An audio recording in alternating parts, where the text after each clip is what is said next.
Hello guys, welcome back to yet another video. So finally OnePlus have started rolling out June update for OnePlus Nord series. Today we have received a new update for OnePlus Nord 4 and it do brings few interesting changes. Along with that we also notice there's a lot of performance boost after this latest update.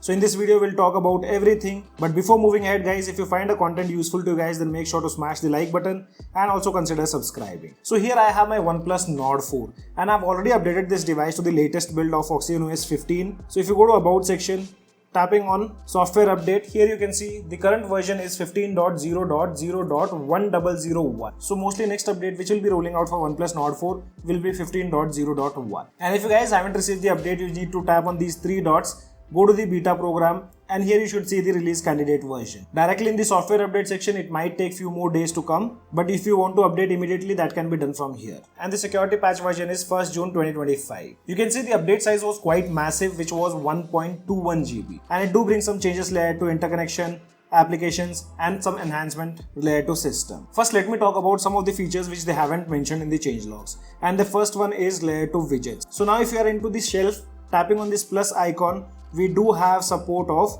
more clock styles, which wasn't the case before. In total, we have got 5 clock styles. One is this, second one, third one, fourth and fifth. But currently these clock styles cannot be applied on the home screen. They can only be applied here in the OnePlus shelf. And along with that, they have also added these small widgets which can be added here on the home screen. And these are those small widgets which can be added on the home screen. You have it for step counter, recorder and weather. Along with these things, now we also got the support of stacked recents page. So what you have to do is go inside the settings of launcher, tap on manage apps, and here you can see we have an option called stacked recents page. And this is how it will look once you enable them. But currently they haven't added this tag notification on OnePlus Nord 4. So as said, with OxygenOS 15.1, we will have the support of stacked notifications plus the stacked widgets. So here also currently stacked widget option is not available. I did check out after updating the device, like other devices like OnePlus 13, OnePlus 13s, they have got the update of stacked widgets too. And in the clock application, I'm not sure guys, if you haven't updated your device, let me know in the comment section below whether this scramble option was there or not. As far as I remember, OnePlus did add this thing on OnePlus 13 also. So if you guys haven't updated, do let me know in the comment section below. And if you have set an alarm, this is how it looks. You have a nice beautiful progress bar and towards the bottom side you have the time. And the same thing appears here in the pill also. Tapping on it, you will see this progress bar in a pop-up view. So these were some of the changes which they haven't mentioned in the changelog. Now let's talk about the changes what are mentioned here. So the first change is related to interconnection, where you can now connect your device to Mac also. Previously we had the option to share it with PC, but now you can also connect it with Mac. Though I don't have a Mac to test it out, but here you can find the option called connection and sharing. Under this we have an option of share with PC or iPhone. You just have to make sure that O+ Connect application is installed on your device. I mean the Mac. If any one of you guys have Mac, test this out and let me know in the comment section below. The next change is related to screen recording, where they have added an option to record partial screen. So that thing can be directly accessed from the control center. Here you can see we have a drop down menu for this screen recording tile.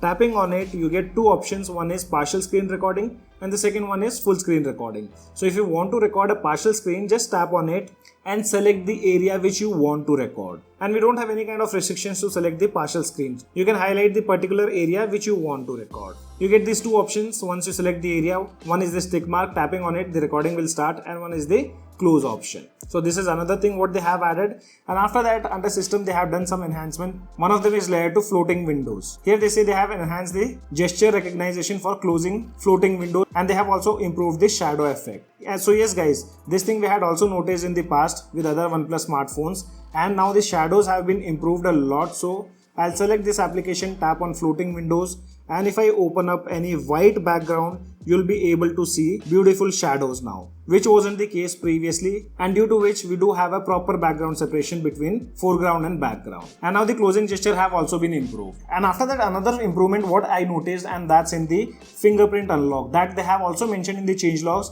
Now the fingerprint unlock is quite fast. But before also it used to recognize, but out of 10 times I always had an issue once or twice. But after installing this latest build, I don't see any issues here, and the unlocking speed also seems to be improved. After that, you see other two changes which are related to reduce power consumption to extend battery life. So battery life I'm already testing, and I'm also bringing a video like all the OnePlus devices which have received the June update will do a battery drain test for them.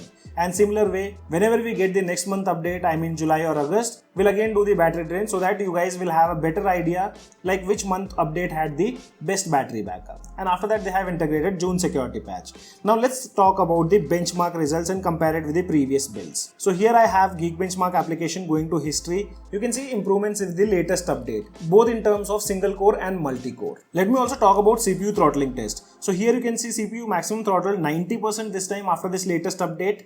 We performed 100 thread 30 minutes test, that too with the high performance mode turned on, and the average gips were 3,18,000. If I show you the results of previous build, that time you can see maximum CPU had throttle 58% and average gips were 3,03,000. And same improvements we notice here with the wildlife extremes test. Here the stability scores are 95.3. On the previous build, the stability scores were 64.5. So if you go by the numbers, it looks like a major bump in the performance part. But still, I'll keep you guys posted in an in-depth review video about the performance. So guys, these are all the changes what you'll find on OnePlus Nord 4 with the latest update.